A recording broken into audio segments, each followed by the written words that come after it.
Bom dia, pessoal. Para quem me conhece, meu nome é Cláudio Sabino, sou advogado constitucionalista e juiz filósofo cristão. Hoje, notadamente dia 4 de outubro de 2023,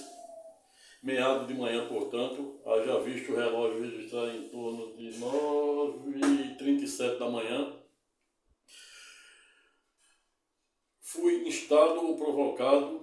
a compartilhar um tema que, não obstante parecer comezinho ou simples, nos possibilitará a fazer uma grande reflexão acerca desse estado de coisa revestido de uma crise de legalidade e legitimidade, onde as pessoas, os súditos, administrados e até mesmo os jurisdicionados, em tese, chegaram ao ponto de deixar de acreditar na rigidez das instituições democráticas de direito, notadamente quando não perdemos de vista, no ponto, o lamentável episódio ocorrido em 8 de janeiro com o atentado aos 3 poderes em Brasília, no qual o Procurador-Geral da República já fizera denúncia de expressivo mais de 1.400 pessoas e, por via reflexo, o Supremo iniciaram o julgamento dos 4 primeiros e o segundo bloco colocaram para ser julgado no plenário virtual. Segunda-feira, ou seja, anteontem, o ministro mais novo a saber, André Mendonça, na ocasião, fizeram um pedido de destaque, e para quem não sabe, o pedido de destaque serve exatamente para o ministro solicitar o deslocamento de determinado julgamento que estava marcado para ser pela via virtual, que em tese não existe sustentação oral. O que existe é que cada ministro do Supremo Tribunal Federal, que são 11 hoje, com quadro completo, o relator deposita seu voto, os demais ministros entram no sistema virtual de processo eletrônico, diz se acompanha ou não. Aquele que não acompanha, que abrir divergência, deve apresentar o voto de divergência. Os advogados, em contrapartida, não têm direito de fazer sustentação oral diretamente, como se faz no plenário físico. E esta foi a razão pela qual a OAB, Conselho Nacional da Ordem dos Advogados do Brasil, se posicionara contrário à submissão dos demais réus ao sistema virtual. Mas o fato é que, segunda-feira, o mais novo ministro da Corte, a saber, Sua Excelência André Mendonça, fizera um pedido de destaque exatamente para tentar levar os respectivos processos, até então pautados, para a sessão do plenário físico, ocasião em que permitirá aos colegas advogados a fazerem, para além das devidas e legítimas sustentações orais, outro sim, por via reflexo, também possibilita os advogados pedir a palavra pela ordem, questões eminentemente processuais e de fato, e até mesmo esclarecer pontos omissos, obscuros e contraditórios para ajudar e contribuir na devida compreensão e valoração de cada voto dos respectivos ministros. Mas o fato é que o episódio do dia 8 de janeiro vem gerando muitas reflexões e, por que não dizer, inquietações, críticas de todos os lados, uma espécie de aforismo, ou seja, cada uma pessoa tem uma opinião acerca do ocorrido, acerca de como o Supremo Tribunal Federal está conduzindo o respectivo julgamento, a ponto de criticar os 3 primeiros advogados que sustentaram na tribuna do Supremo, os denotando como um verdadeiro bobo da corte. O primeiro sendo taxado de fazer um discurso eminentemente político para lacrar em redes sociais. A segunda advogada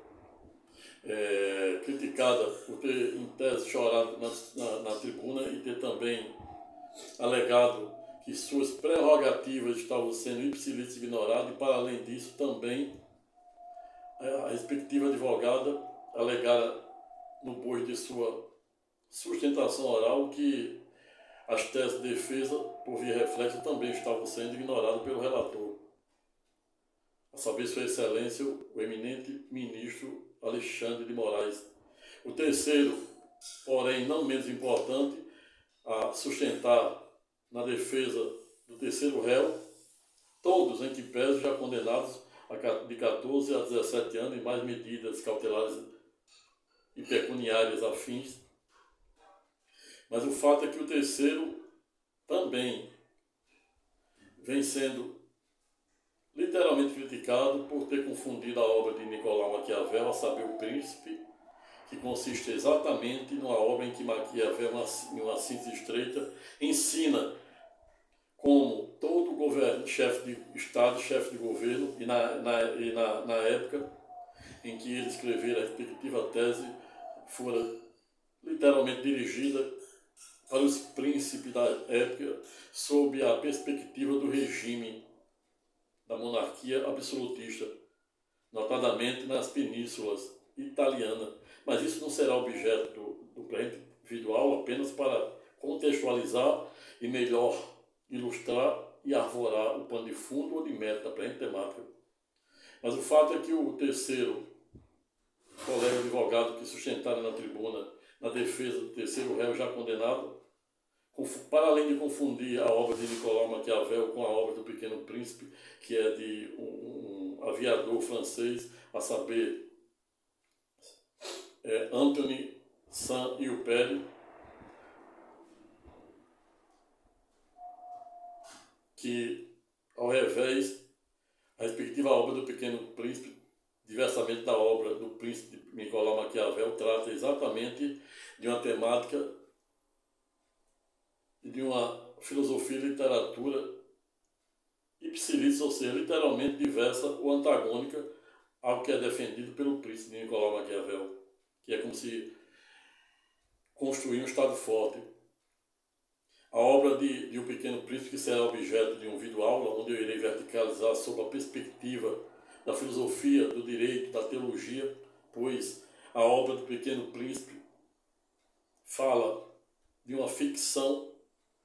fala de uma poesia, fala da inocência da criança, fala de amor platônico, fala de um narcisismo exacerbado, mas fala da serpente, fala do bem e do mal, razão pela qual nos permite fazer diversas reflexões sobre a perspectiva do direito, da filosofia, da teologia e até mesmo da ciência política. Mas isso será objeto exclusivamente de um vídeo-aula, onde eu irei verticalizar dada temática para você poder entender os contornos e alcances do que eu estou a falar.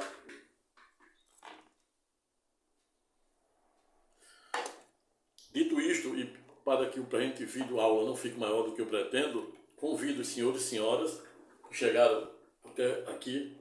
e que também não conhecem o propósito do presente canal, para, se gostar do presente vídeo, se inscrever no presente canal, convidar o maior número de pessoas para fazer o mesmo, dê o seu like, aperta o sininho, se sentir à vontade, deixe o seu comentário e até mesmo se sinta autorizado a fazer eventual sugestão de temas na área do direito constitucional, na área do direito imobiliário, na área do direito da cidadania, que de alguma forma esteja lhe incomodando e roubando o sono, pois dentro do meu tempo e dentro da grade do presente canal, terei a maior honra de preparar um vídeo-aula com muito amor e carinho, de forma gratuita, para tentar te ajudar de alguma maneira. Razão pela qual te dou diversas razões para se inscrever no presente canal e, para além disso, também contribuir que o presente canal passe a ser a sua voz por meio dos vídeos aulas que doravante continuarei a compartilhar com os senhores e senhoras de forma gratuita.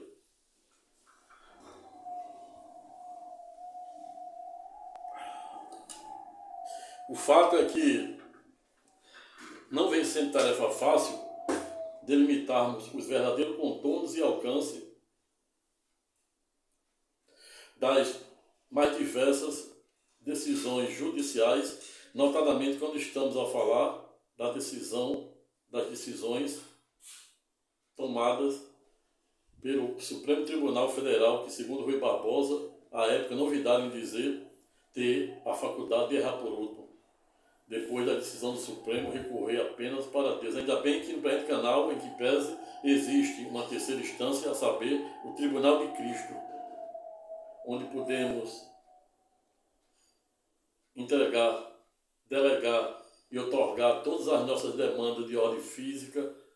material, mental e espiritual para o Todo-Poderoso. Pois nele eu creio e confio, e por via reflexa nele você deve crer e confiar.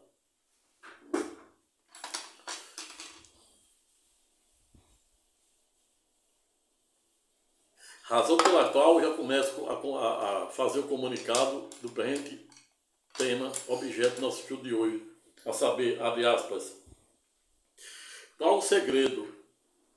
para podermos entender ou entendermos as diversas decisões tomadas pelo Supremo Tribunal Federal e demais cortes constitucionais da jurisdição constitucional e internacional, bem como a tomada, fecha aspas. Eis a questão, como dizia o grande dramaturgo, e por que não dizer, um dos maiores poetas de todos os tempos, qual seja William Shakespeare, para quem certa feita não ouvidarem dizer existia entre o céu e a terra ano-luz mais coisas do que a nossa vã filosofia imagina. Dito isto, já passo a fazer uma breve introdução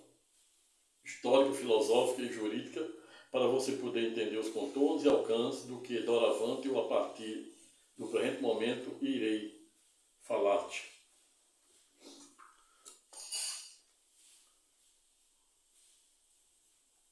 Quando digo que não vem sendo tarefa fácil delimitarmos os verdadeiros contornos e alcances das decisões tomadas nos últimos tempos pelo Supremo Tribunal Federal e demais cortes constitucionais, como dos Estados Unidos, da França, do Parlamento da Argentina, do Parlamento português, em especial há 2 meses pelo Parlamento de Israel, que não obstante ter conseguido sua independência ou ser reconhecido pela ONU como Estado soberano desde 1948, ao revés em que pese, até o presente momento, não se tem notícia de que Israel tenha aprovado a sua primeira Assembleia Nacional Constituinte com o objetivo de instituir ou criar sua primeira Constituição Federal. Razão pela qual já escrevi um vídeo sobre o ativismo judicial, dizendo que é muito difícil de falarmos acerca dos postulados da jurisdição constitucional, nacional e internacional, sem, contudo, no ponto, lembrar que se torna um paradoxo falar em controle de constitucionalidade em um país em que ainda não, até o presente momento em que pese, não for aprovada a sua primeira Constituição Federal escrita. E você deve estar me perguntando, como é que Israel governa sem ter uma Constituição escrita? Pelos hábitos, costumes, notadamente com base ainda na lei mosaica, pois grande parte, a maior parte da população de Israel são judeus, e hoje existe em torno de 13 milhões de judeus no mundo, cuja maioria reside exatamente no Estado de Israel. Mas o fato é que Israel faz o devido controle de constitucionalidade utilizando o clássico princípio da razoabilidade que será objeto do presente estudo, apesar de até o presente momento não ter uma Constituição literalmente escrita.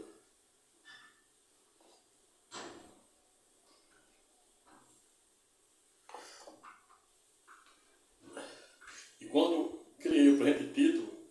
como entendemos as decisões do Supremo Tribunal Federal e demais decisões tomadas pelas cortes constitucionais da jurisdição internacional, bem como Israel, Estados Unidos, França, Portugal, Argentina e etc., é exatamente porque isso não somente gera uma celeuma e um paradoxo, por que não dizer uma dicotomia para os operadores de direito, assim como eu e muitos outros advogados que não têm especialização na área do direito constitucional, como também, de pior sorte ainda, para a população que não tem formação jurídica. Ou seja, para muitos operadores de direito se torna difícil entender os contornos e o alcance de como o Supremo, a lei diz uma coisa, a Constituição diz uma coisa e eles julgam exatamente o contrário. E isso gera um nó na cabeça da população, inclusive de muitos colegas recém-formados, alunos de direito, bacharéis em direito, advogados júniores, que iniciaram agora, e até muitos que já têm considerável tempo de exercício profissional, mas não conseguem entender os contornos e alcances de como a Constituição fala uma coisa e o Supremo diz outra. E aí apenas cito como exemplo a DPF 442, que já fora também objeto de uma videoaula, onde a ex-ministra do Supremo Tribunal Federal, a saber, Sua Excelência Rosa Weber, aposentada semana passada, 75 anos, não olvidara em deixar prontinho o seu voto na ADPF 442, que trata exatamente da temática da descriminalização do aborto. E o voto dela foi exatamente para discriminar, ou seja, para dar parcial provimento ao pedido do PSOL, que era exatamente para permitir o aborto, julgar inconstitucional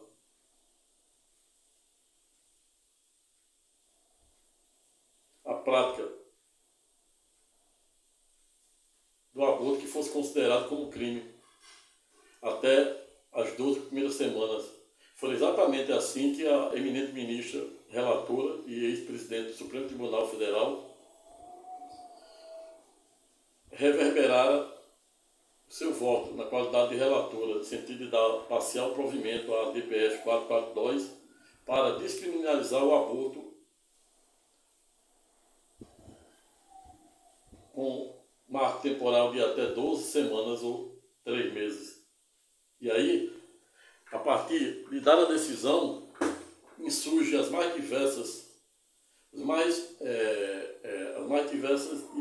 e céticas críticas dos mais diversos setores, defensores de direitos humanos, defensores das mulheres, defensores da vida, defensores do direito da isonomia formal e material, defensores dos mais diversos líderes religiosos, notadamente, no sentido de rechaçar a eminente ministra, a saber, Rosa Weber, em razão do conteúdo ou teor de seu erudito voto. Mas o fato é que, para podermos entender ou entendermos os contornos e alcance de uma decisão de uma corte constitucional, não vem sendo tarefa fácil. Somente para se ter ideia, e para que você possa entender os contornos e alcance do que eu estou a falar, lembro que no direito existe um clássico do direito, notadamente para aqueles que iniciam os primeiros anos de direito, que gera uma dicotomia nos estudantes de direito e nos demais operadores de direito da área acadêmica, que é exatamente a obra de Hans Kelsen. Para quem na época não vidara em escrever a obra com a alcunha de A Luta de a Teoria Pura do Direito, a ponto de Kelsen dizer que o que importa é saber que a norma existe, não importa se essa norma seja boa ou ruim. Se ela existe, ela tem que ser cumprida. Por lógico que Kelsen está se referindo à norma fundamental hipotética, que ele chamava de hipotética. Quando Kelsen passara a conviver com os norte-americanos, ele reviu aquela terminologia, a saber, hipotética, e revogou-la, pois entendeu, a partir do convívio com os norte-americanos, que ali teria sido um erro do passado, pois ele não poderia defender uma tese pela qual exigia seu cumprimento, a saber, a norma fundamental, e ele a denotava como hipotética, ou seja, com base numa hipótese. Razão pela qual Hans Kelsen, a partir do convívio com os norte-americanos, revogou o termo hipotético e a norma passara a ser somente fundamental, que é sinônimo de toda a Constituição Federal, como a nossa, a última, de idos de 1988, com 250 artigos, já tem hoje 128, e caminhando para 130 emendas, viu uma PEC 130, 114 artigos só na DCT, e que o artigo 3º da DCT vem possibilitando revisões desde o 5º ano da Constituição de 88, no sentido do legislador derivado poder, por meio de emenda,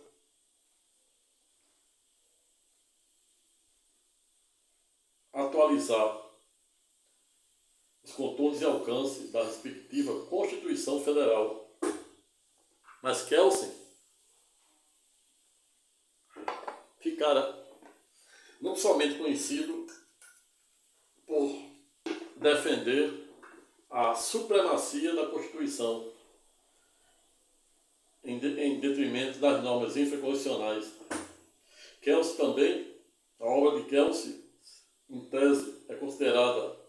tão complexa no mundo acadêmico, no mundo jurídico, que houve um autor que escreveu uma obra, a saber, o prólogo de como se entender Kelsen. E aí você já começa a entender o espírito do que eu quero falar hoje. Por quê? E qual o segredo para entendermos as decisões do Supremo e demais cortes constitucionais, como dos Estados Unidos, da França, da Argentina, da Europa, de Israel. A obra, a saber, a Teoria Pura do Direito de Hans Kelsen, era tão complexa que gerava um nó na cabeça de muitos alunos, inclusive na minha época, de muitos colegas. E aí foi criado um prólogo de como se entender Kelsen, e eu observara em 5 anos de curso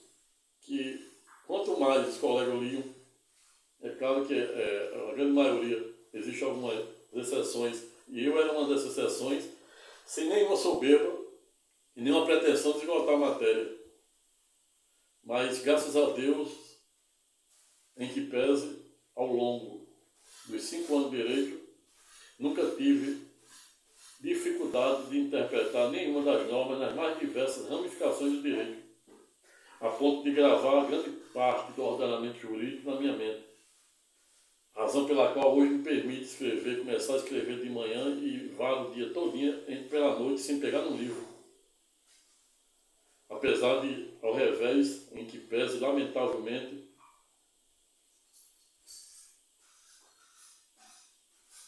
dadas teses com tamanha densidade, na maioria das vezes ser ipsilícitas, ou seja, ignorada pelos magistrados.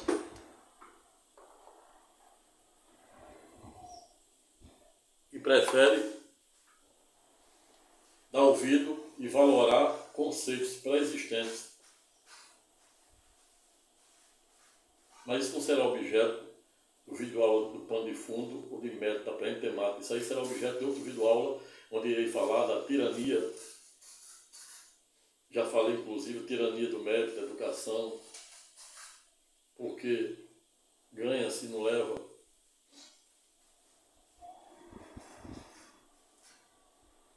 Mas o fato é que o livro de Hans Kelsen, a saber, a teoria pelo direito, se revelara à época tão complexa que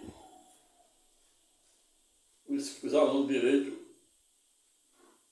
não conseguiam compreender. Fizeram um prólogo de como se entender Kelsen, se complicou mais ainda. Aí, se o cara não entendeu a obra principal, aí ficou difícil no prólogo. E para falar em prólogo, apenas para vocês terem ideia do que eu estou falando, tá vendo esse livro aqui? Esse livro aqui é de uma escritora norte-americana, a saber, Karen Kelly. Ela escreveu O Segredo do Segredo. Exatamente, por exemplo, nessa mesma linha de pensamento que eu estou tentando te ensinar. E como você entender a decisão do Supremo e demais cortes constitucionais da jurisdição constitucional internacional. Esse livro de Karen Kelly, uma escritora norte-americana, ela escreveu O Segredo do Segredo. Ou seja, isso aqui é um exemplo de um prólogo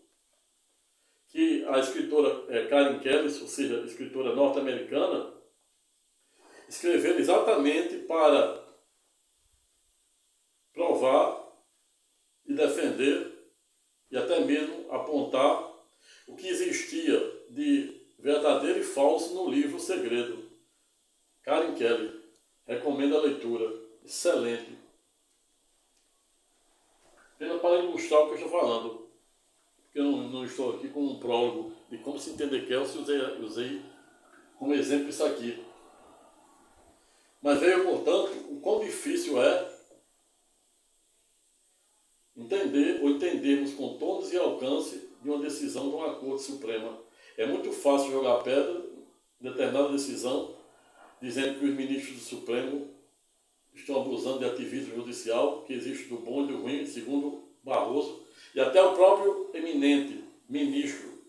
Roberto Barroso, que foi um dos primeiros protagonistas a defender a tese do ativismo judicial, a ponto de equiparar ativismo judicial com o colesterol, onde existe do bom e do ruim, mas nos últimos tempos ele vem dando um discurso com devido respeito e sem nenhum demérito ao mesmo, apenas apenas a guisa e para melhor arvorar e ilustrar o presente debate acadêmico. Ele vem dizendo que no Brasil, em tese, nunca existiu ativismo judicial e que ativismo judicial é uma lenda. Mas nos livros dele, a gente vê ele defendendo o ativismo judicial a ponto de equiparar ativismo judicial com o colesterol que existe do bom e do ruim. Mas isso aí não será objeto do videoaula de hoje, apenas para você ter ideia dos contornos e alcances do que eu estou a falar. Veio, portanto, que não vem sendo tarefa fácil delimitar ou delimitarmos os verdadeiros contornos e alcances da dogmática constitucional e da hermenêutica constitucional à luz da jurisdição constitucional, ou seja, de como se entender uma decisão judicial. Me vem à mente aqui um ex-ministro do Supremo, a saber, Sua Excelência Eros Graus, para quem certa feita tive a honra de, no curso de pós-graduação da UFRN, Universidade Federal do Rio Grande do Norte, fazer um artigo sobre uma de suas obras sobre o direito constitucional, para quem à época Eros Graus não olvidara, em assentar em uma síntese estreita que o direito não se interpreta em tiras, ele deve ser sincrônico, ou seja, hoje o processo judicial ou instrumental, por que não dizer processo substancial, substantivo, Isso vem lá de Iso, de 1215, da carta de João de Sem Terra, da Inglaterra, que deu origem ao clássico princípio da razoabilidade, que já já iremos falar um pouco sobre ele.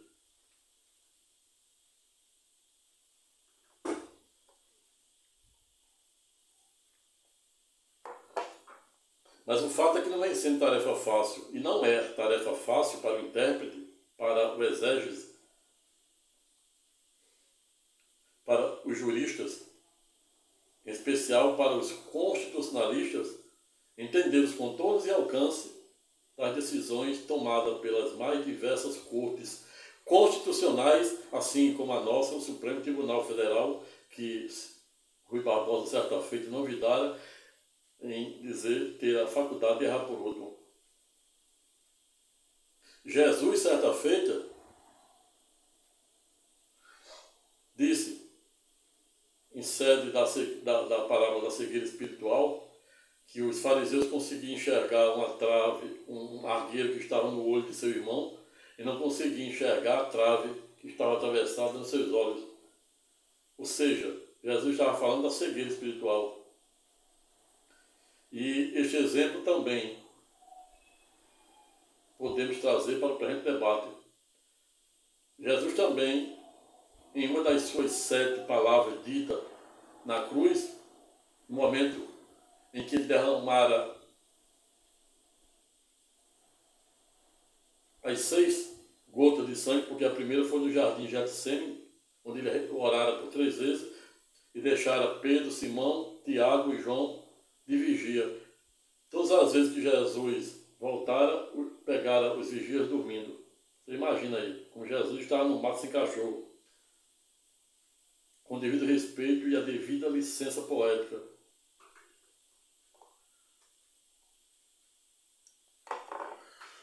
Para além de Pôncio Pilácio, também confundido pelo terceiro advogado de um dos réus do atentado do dia 8 de janeiro, confundiu Pôncio Pilatos como Afonso Pilatos. Mas aí eu já fiz um vídeo aula dizendo, usando a própria frase de Nicolau Maquiavel, para quem a época não vidara em dizer que os fins justificam os meios. Ou seja, a própria frase utilizada pelo eminente colega advogado acaba legitimando o erro de terminologia, pois existe uma coisa no direito que defende que o que importa não é o nome juiz, e sim o verdadeiro espírito da lei, o verdadeiro espírito das palavras, como defendia Montesquieu em sede de sua transcendental obra Saber o Espírito das Leis, a ponto de dizer que quando fores a um país, não se preocupe em saber se as leis de lá são boas ou ruins, e se são cumpridas. Nós temos uma Constituição com expressivo 35 anos já, mas na frente da Constituição norte-americana, que ela tem 236, a nossa é jovem. Só tem apenas um décimo do tempo da Constituição norte-americana, que só tem 7 artigos e, salvo o melhor juízo, somente 27 emendas. A nossa, 250 artigos, mais um otorgado pela DCT, somente na DCT 114 artigos e emendas, pasmem-se, já temos até a última atualização 128, já está passando de 130, ontem eu vi a PEC 130 que daqui a pouco terá mais emenda constitucional do que propriamente artigo. Vejo, portanto, que não é fácil, não vem sendo tarefa fácil delimitarmos os verdadeiros contornos e alcance da dogmática constitucional, da jurisdição constitucional. Para nós que somos constitucionalistas e, pior ainda, para os leigos. E esta foi a razão pela qual fui instado e motivado a falar sobre esse tema tão sensível, porém necessário, para poder contribuir de uma forma não só para os colegas advogados recém-formados e até alguns que estão um expressivo tempo, mas que não são especialistas da área, alunos de Direito, bacharéis de Direito, grandes bacharéis de Direito, que fiz também um vídeo dizendo que o caminho não existe, o caminho é feito, o caminhar, não desisto de ser aprovado no exame de ordem, e conte com este que está a vos falar, doutor Sabino, que dentro do possível e de meu singelo conhecimento, o que eu puder fazer para te ajudar, compartilhando experiência de quase 15 anos atuando no direito público e privado, farei. Para você poder, nem que seja uma, duas ou três, 4, 5, 10 questões, você poder garantir na prova da OAB.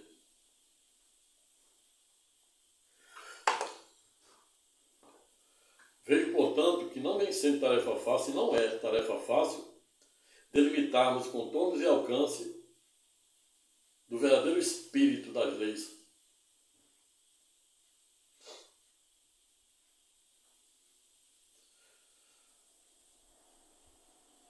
Hoje, observamos todo um sincretismo processual, instrumental. Para quem não sabe, sincretismo se aplica em diversos contextos. É você, por exemplo, ter diversas doutrinas, diversos pensamentos, diversos aforismos. Para quem não sabe, aforismo é um pensamento objetivo sobre determinada temática.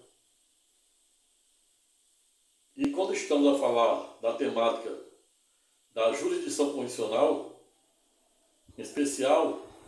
como entendermos contornos e alcance das decisões tomadas pelo Supremo Tribunal Federal e demais cortes constitucionais da jurisdição internacional, se faz extremamente necessário no ponto, contudo, termos o mínimo de conhecimento, de consciência cósmica, mítica, para saber o que é mito, o que é verdade, saber o que é fato, fake news, saber o verdadeiro espírito da lei de Deus e da lei dos homens, pois lá em Tiago é pedagógico, combinado com Romanos, do erudito Paulo de Tarso, que quem coloca o homem no poder é Deus. Mas lá em Isaías 9, 10, 11, 12 e seguintes, o mesmo Deus é pedagógico, quando diz, ai daqueles que instituem leis, e aí está falando dos mais diversos parlamentos mundiais que criam o direito, os legisladores, daqueles que executam, e aí o poder executivo, e daqueles que julgam, o poder judiciário, contra o direito de órfãos, viúvas e dos pobres. Ai daquele!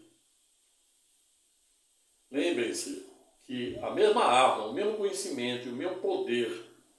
que liberta, cura e salva, ao revés, se não bem utilizado em prol do interesse e do bem comum, com efeito poderá ter o condão de aprisionar, destruir e até mesmo matar. Me vem à mente aqui um erudito filósofo, no qual tenho na minha mais alta conta saber Manuel Cortella. Penso que ele estava citando Schopenhauer, um dos grandes idealistas do pessimista e do idealismo alemão e o protagonista do ateísmo,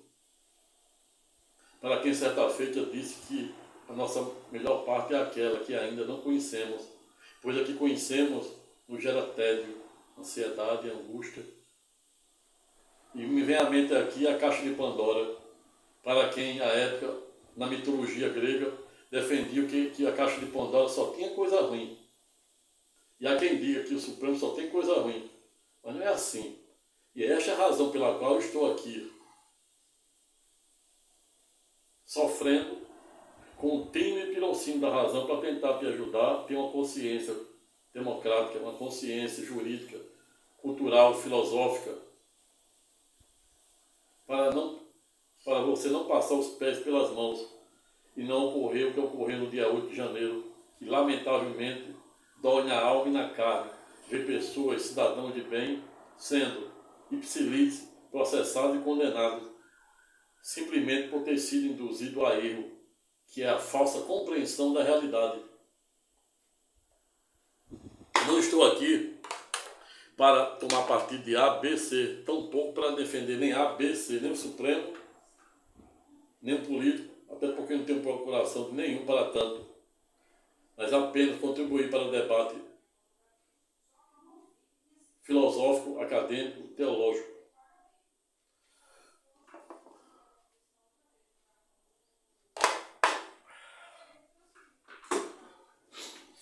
Vejo, portanto, que não vem sendo tarefa fácil entendermos os contornos e alcances das mais diversas decisões do Supremo, mas nem por isso devemos jogar pedra sem ter ou termos a devida cuidado e conhecimento, em especial a razão pela qual o Supremo, a Constituição diz uma coisa e na prática o Supremo faz outra. Como houve no julgamento da DPF, a ministra votou para a descriminalização do aborto. Ocorre que para o ministro se declinar para fazer uma interpretação, uma mutação constitucional, e para quem não sabe, quando o Supremo Tribunal Federal, assim como as demais cortes internacionais, constitucionais, faz o controle de constitucionalidade no bojo dos clássicos processos objetivos, ADI, ação direta de inconstitucionalidade, ADO, ação por omissão, ADPF, arguição de preceitos fundamentais, etc., ela faz utilizando e com base no artigo 3º da ADCT, uma espécie de revisão constitucional sem alteração de texto, e aí, em ato contínuo, os ministros do Supremo usam a interpretação conforme a Constituição para dar efetividade ou concretude àquela revisão que fizeram sem alteração de texto. E essas revisões, essas mutações constitucionais e essas interpretações conforme a Constituição, o Supremo Tribunal Federal e demais cortes constitucionais, bem como Israel, Estados Unidos e etc., fazem exatamente com base no colorário do clássico princípio da razoabilidade. E para quem não sabe, o princípio da razoabilidade, que está na nossa Constituição de forma implícita, razoabilidade e proporcionalidade, teve sua origem em ido de 1215 com a Carta de João Sem Terra dos ingleses, que por via reflexa, inspiraram os americanos, logo após a independência das 13 colônias britânicas, na ocasião em que instituíram o devido processo legal, com base no clássico princípio da razoabilidade. O princípio da razoabilidade é um mecanismo constitucional, um instrumento constitucional hermenêutico tão poderoso que é com base nele que os ministros do Supremo e demais cortes, como Israel fez há pouco mais de 1 mês, 2 meses, quando o parlamento deu a decisão no sentido de esvaziar os poderes dos ministros daquela corte. E aí, o parlamento usou exatamente, não obstante não existia uma Constituição Federal escrita, fizeram com base no clássico princípio da razoabilidade, que é um princípio que permite o intérprete, o jurista, da hermenêutica constitucional, em sede da jurisdição constitucional, criar fontes inesgotáveis de interpretação, fazendo a devida ponderação e subsunção dos fatos ao contexto social, cultural, histórico e econômico. E foram exatamente com base nessas balizas, com base nesses postulados e colorários constitucionais, que a eminente Rosa Weber, na ocasião em que prolatara seu voto na qualidade de relatora, na ADPF 442, usaram o clássico princípio da razoabilidade no sentido de se colocar no lugar das mulheres, que ao longo do tempo vem sofrendo os mais diversos, nocivos e deletérios tipos de opressão, de perseguição,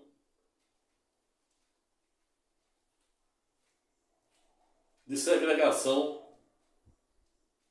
e nos últimos tempos sendo objeto de crimes contra a honra e contra a própria vida pelos próprios companheiros, que também foi objeto de outra decisão do Supremo, usando esse mesmo princípio da razoabilidade, com base no atual contexto histórico, social, cultural, econômico, jurídico e político, para declarar inconstitucional a legítima defesa da honra no caso dos crimes de feminicídio, por via reflexa na DPF 442, da ministra julgada no sentido, julgada parcialmente procedente a ação do PSOL para descriminalizar o aborto até 12 semanas de gestação, apesar de, sob o aspecto teológico. E vejo, portanto, que eu não estou aqui para tomar partido. Não estou aqui para fazer discursos apofáticos, propositivo nem proativo, de caráter eminentemente partidário. Não estou tomando partido, defendendo nem o Supremo, nem estou defendendo o Parlamento, nem estou defendendo partido A, B ou C. Apenas falando sobre a perspectiva do direito e da dogmática constitucional para você poder entender por que os ministros têm legitimidade de agir do jeito que agem. Pois, como dizia o Piano dizia, falando sobre o conceito de justiça, certa feita é novidade em dizer que justiça é dar a cada um que é seu. O pai da filosofia ateniense, a saber, Sócrates, em idos de 399 a.C., quando fora acusado, processado, condenado e, consequentemente, executado sumariamente com o veneno mais letal da época, sabia o cicuta, teve ainda a oportunidade de falar com seu querido discípulo Platão. E a ponto de dizer para Platão que não sabia bem o que era verdade. Platão, em ato contínuo, como seu discípulo, disse: eu entendo como verdade algo não empírico. O outro discípulo, a saber, Aristóteles, falando sobre justiça, certa feita novidade em dizer que justiça está ligada a virtus, ou seja, a virtude,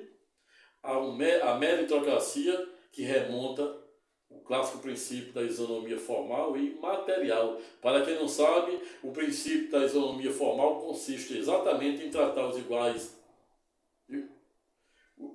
igualmente, independente de cor, raça, sexo. Mas, ao longo da história, como o direito evolui, e não à toa, tudo que você viu com a partícula ismo significa evolução. Constitucionalismo, neoconstitucionalismo, transconstitucionalismo, culturalismo, relativismo cultural, multiculturalismo, olha o ismo sempre aí, universalismo cultural, ou seja, sob a perspectiva da cultura e da educação, no início era o relativismo, ou seja, a cultura que se usava no norte não se usava no sul. E aí vai avançando o ismo, evolução, movimento. A sociedade é mutante, o direito também. E o direito tem que evoluir, como dizia o grande protagonista dessa obra, A Luta pelo Direito, a saber, o jurista Rodolfo Van Hert, para quem escreveu A Luta pelo Direito, a ponto de dizer que o direito nasce, vive e perece. E ainda elucidou que o direito que não se exercita e não se rejuvenesce está fadado a cair na ineficácia e na decadência, e, portanto, não ser merecedor de ser chamado de direito. Razão pela qual Rodolfo Van Hert, um dos grandes protagonistas da dogmática do direito alemão, juntamente de outro grande, a saber,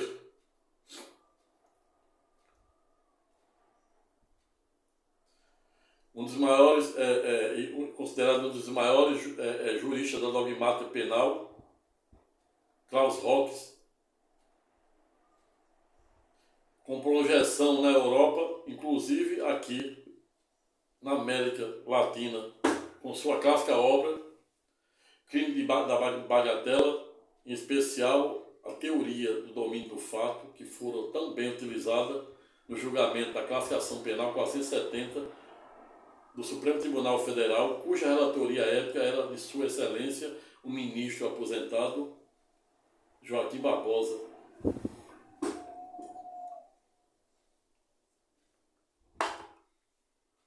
Vejo, portanto, que não vem sendo tarefa fácil delimitarmos os verdadeiros contornos e alcance da dogmática constitucional em sede da jurisdição constitucional e internacional. Não à toa, existe um grande constitucionalista, saber Dr. Marcelo Neves, brasileiro, na qual também eu tenho na minha mais alta conta, que escreveu o constitucionalismo simbólico. Para quem não sabe, o constitucionalismo simbólico, que será objeto de uma obra, de uma tese de direito constitucional que eu estou desenvolvendo. Só vou dar alguns spoilers, pois eu estou desenvolvendo a tese, a pesquisa. Será objeto de um livro de direito constitucional, onde eu irei unir o que existe de mais moderno no mundo, começando no constitucionalismo norte-americano, alemão, na qual também tive a honra de estudar com um professor alemão, constitucionalismo francês, constitucionalismo britânico, que hoje é uma monarquia parlamentar, constitucionalismo português, que é um sistema unicameral, o diverso do nosso, que é bicameral, ou seja, o nosso é híbrido, porque quando a gente vai para o artigo 3º da ADCT, a gente observa que o Congresso, quando está unido para as duas casas, ele, para deliberar sobre PEC, emenda à Constituição, ali aquela seção ali é unicameral com base no artigo 3º da ADCT.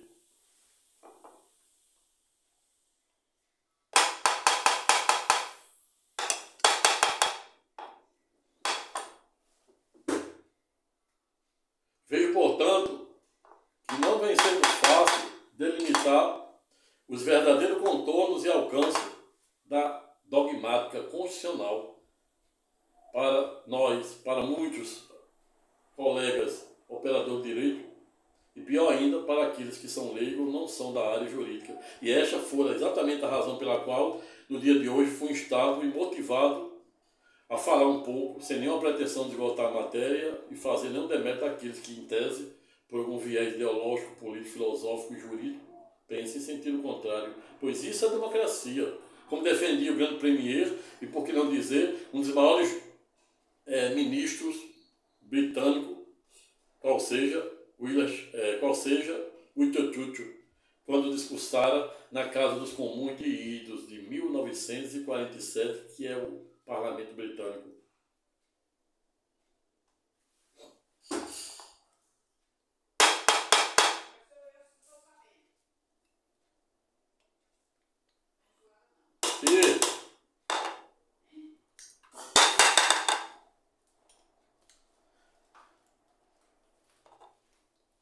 Vejo, portanto, que não vem sendo tarefa fácil delimitar ou delimitarmos os verdadeiros contornos da dogmática constitucional em sede da jurisdição constitucional internacional. E esta foi exatamente a razão e motivação pela qual estou aqui, duelando com o tino e o tirocínio da razão, para tentar de alguma forma jogar luzes de Santo Agostinho para tentar te ajudar na devida consciência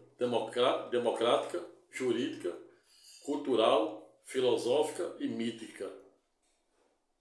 Pois somente por meio da consciência democrática, cultural,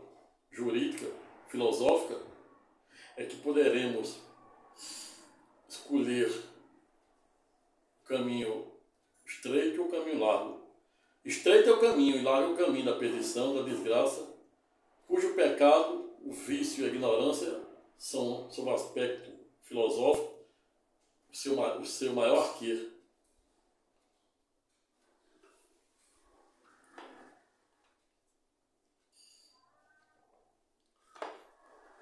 Veio, portanto, que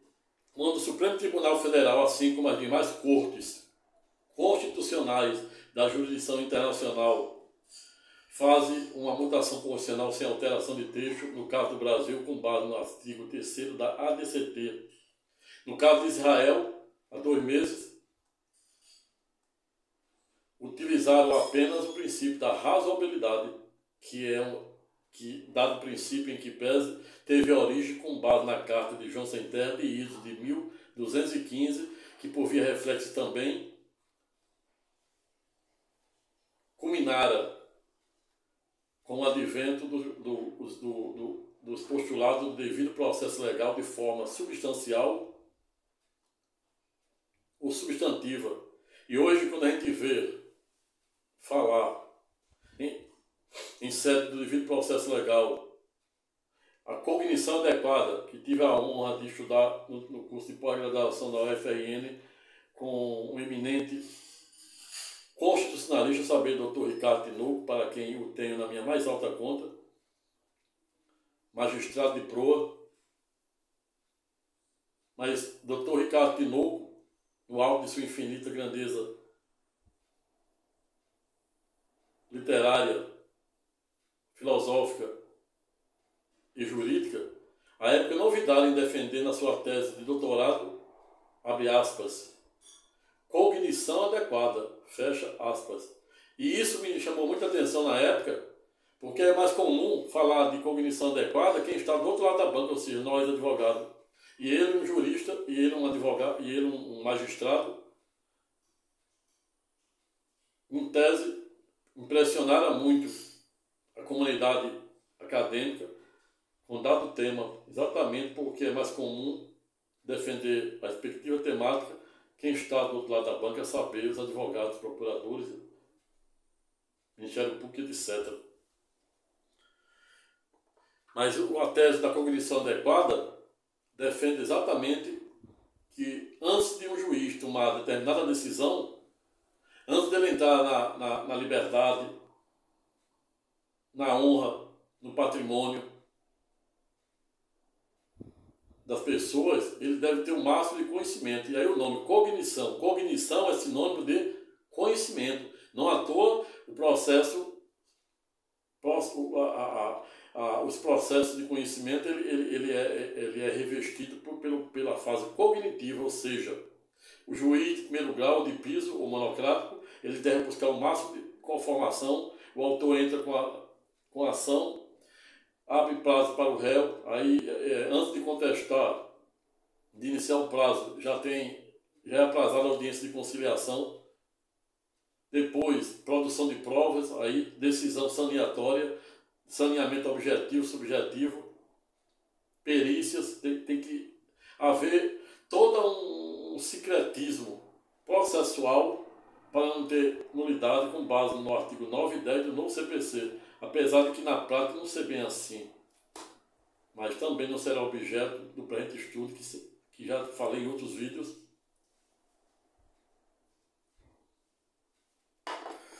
Mas o fato é que exatamente com base no princípio da razoabilidade e da proporcionalidade que os ministros do Supremo fazem mutação constitucional, ou seja, uma espécie de revisão atípica, sem alteração de texto, em ato contínuo usa a interpretação conforme a Constituição para dar efetividade,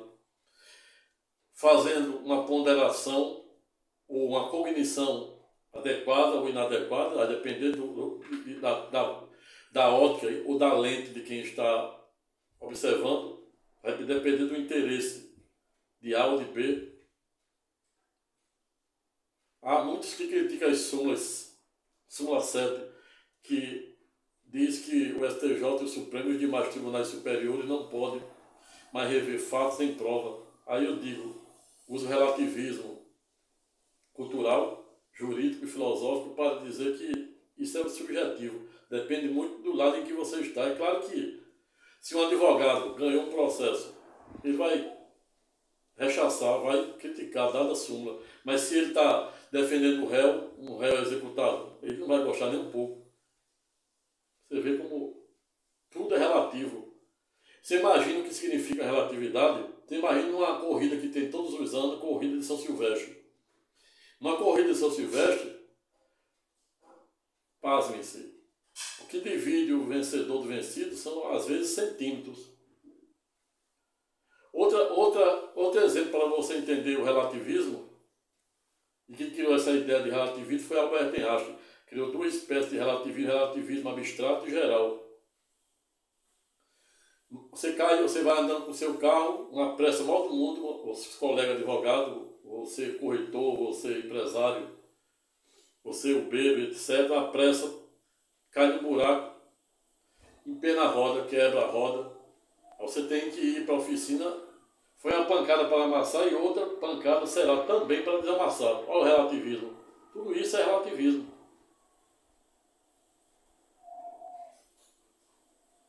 Então, quando a gente critica uma decisão do Supremo, fatalmente as mulheres que foram, por exemplo, aí estou falando agora do julgamento da DPF 442, que também já foram objeto de videoaula, está postado aí no presente canal. Razão pela qual você deve se inscrever e acessar o presente canal, que tem muitos vídeos versando sobre direito, filosofia, neurociência, astrologia, direito da cidadania, quem pode ter a sua CNH, passaporte, direito de participar de concurso público por dívida. São diversas decisões, vídeos, aulas aí que eu te ajudo de alguma maneira. E esta é a razão pela qual você deve se inscrever, convidar o maior número de pessoas para fazer o mesmo, deixar seu comentário de forma educada, respeitosa e elegante. Para poder continuar a me motivar a não olvidar em ser a sua voz na defesa do devido exercício da cidadania.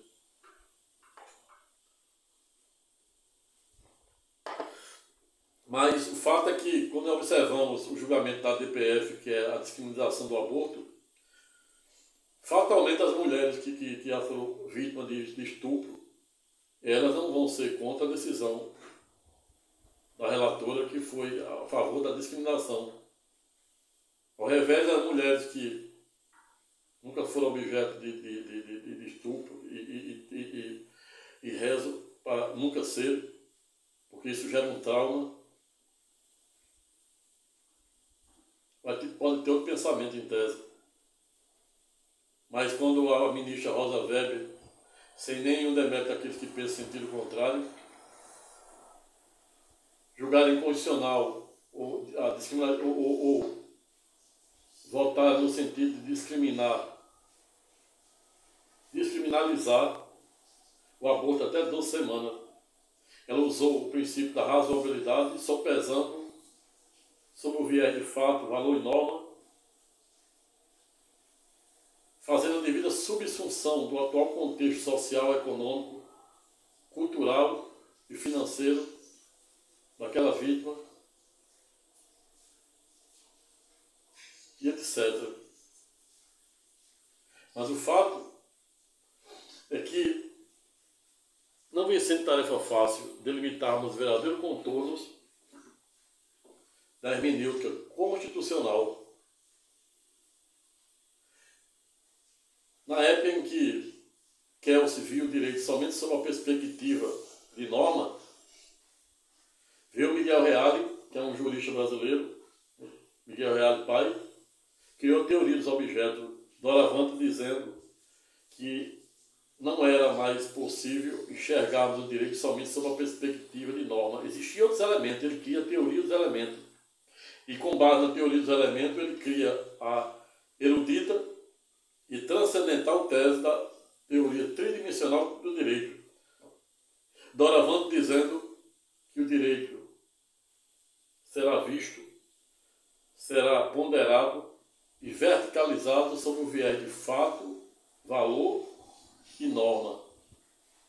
Vejo, portanto, que a melhor maneira de entendermos porque determinada pessoa age de tal maneira é buscarmos nos colocar no lugar dela. Jesus ensina. Ele estava na cruz e uma das suas 7 últimas palavras ele disse: Pai, eles não sabem o que fazem. Veja o tamanho do esvaziamento de Jesus, no sentido de, em tese, perdoar, pedir para relevar o que aqueles algozes estavam fazendo com ele.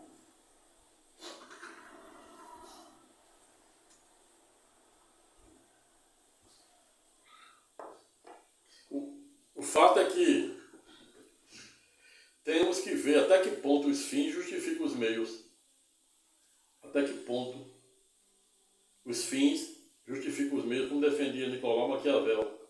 Isso é muito relativo, muito subjetivo. Vai depender do lado da banca, do interesse em que você está a defender. Nada aprisiona mais do que as ideias, como dizia Nietzsche, e eu acrescento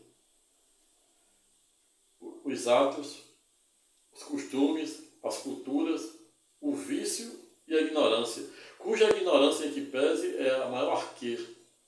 do pecado e de tudo de ruim que acontece no mundo. Muitas pessoas cometem os mais diversos crimes, atos de ingratidão e etc., exatamente por mera ignorância. Ocorre que errar é humano, persistir, insistir no eu, aí são outros 500.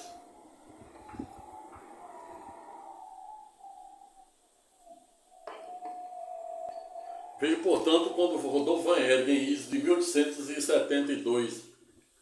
escrevera a respectiva obra, a saber, a luta pelo direito, a ponto de dizer que o direito nasce, vive e perece, e ainda elucidou que o direito que não se rejuvenesce, o direito que não se exercita e não se rejuvenesce, está fadado a cair na ineficácia e na decadência, e, portanto, não ser merecedor de ser chamado direito. Razão pela qual concluo o presente estudo temático no sentido de dizer que antes de jogarmos a pedra no Supremo, antes de jogarmos pedra em determinada decisão judicial, se ela de primeiro, segundo, terceiro, caso do STJ, e até de quarto grau, ou seja, do Supremo Tribunal Federal, tenhamos que ter, ou termos, a devida consciência cultural, jurídica, filosófica, mítica, para saber o que é fato e o que é fake news, para saber o que é mito, o que é verdade, e não à toa, essa autora norte-americana, saber, Karen Kelly, escreveu O Segredo do Segredo, exatamente para desvendar tudo que há de verdade e de falso no segredo, que é exatamente aquele livro, O Segredo, cujo filme fora protagonizado pelo autor Tom Hanks, que retrata o Santo Grael, que é uma história que coloca, que diz que Jesus teve um relacionamento com Maria Madalena, também coloca Maria Madalena como a primeira discípula, mas isso aí será objeto de um vídeo aula, onde eu irei verticalizar bem direitinho para você entender os contornos e alcances do que significa o Código da Vinci, o Segredo do Segredo, o Santo Grael, que é uma viagem. E segundo o Código da Vinci, que foi transformado em vídeo, apesar de a crítica não ter aprovado muito, houve muitas pontas soltas, o roteiro não ficou muito coeso, mas coloca, e para além de colocar Maria Madalena como a primeira discípula de Jesus, também defende que Jesus teve um relacionamento com Maria Madalena e teve uma filha chamada Sofia. Veja aí, vocês vão ver lá no Código da Vinci, o filme, tem um filme, analise, depois coloque aí, coloque eventual dúvidas para que eu possa dirimir sem ter a menor pretensão de voltar à matéria. Razão pela qual concluo o presente estudo temático no sentido de dizer que a melhor maneira de entendermos o próximo é fazermos o maior esforço por via reflexa para se colocar no lugar dele. Ou seja, quando estamos diante de uma decisão judicial, o advogado ele tem que ter uma lente. Ele tem que ter uma lente multifocal para ponderar, fazer a devida cognição adequada à luz do princípio da segurança jurídica, para não dar com os burros na água, não abusar do direito, não quebrar o decoro, não cometer litigância de má-fé. E as pessoas em geral que não são da área jurídica, se indignar, eu reitero, é legítimo, desde que dada a indignação se faça no palco adequado, de forma educada, respeitosa e elegante. E o palco adequado em que pese, quando estamos insatisfeitos com a decisão judicial, é recorrermos por meio de um competente, probo e ético advogado, no âmbito do devido processo legal, a recorribilidade ordinária e de superposição, sem abusar do direito, sem quebrar o decoro, com devida fé, boa fé objetiva. Outro sim, quando estamos indignados ou insatisfeitos com os mais diversos sistemas de governos políticos, igualmente também temos a legitimidade de nos indignarmos, pois isso é legítimo. Jesus se indignara no tempo, quando ele pegara o chicote e saíra, dando as mais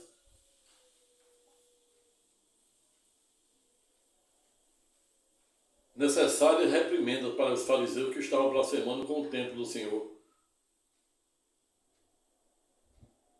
Jesus, na ocasião, não ouvidara em mandar de destruir aquele templo que eles haviam construído há expressivo 46 anos. E ele disse: como, Rabi? Mandando destruir um templo que levamos expressivo 46 anos para destruir? Jesus disse: destruam,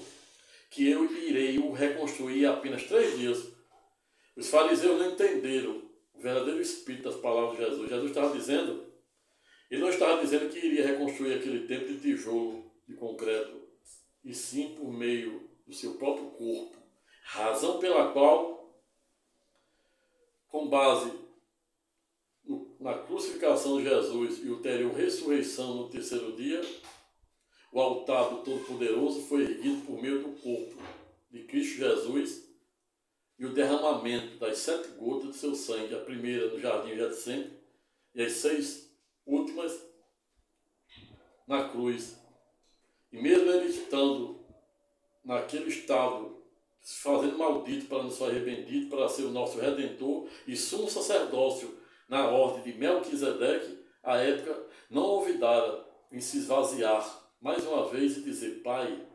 eles não sabem o que fazem.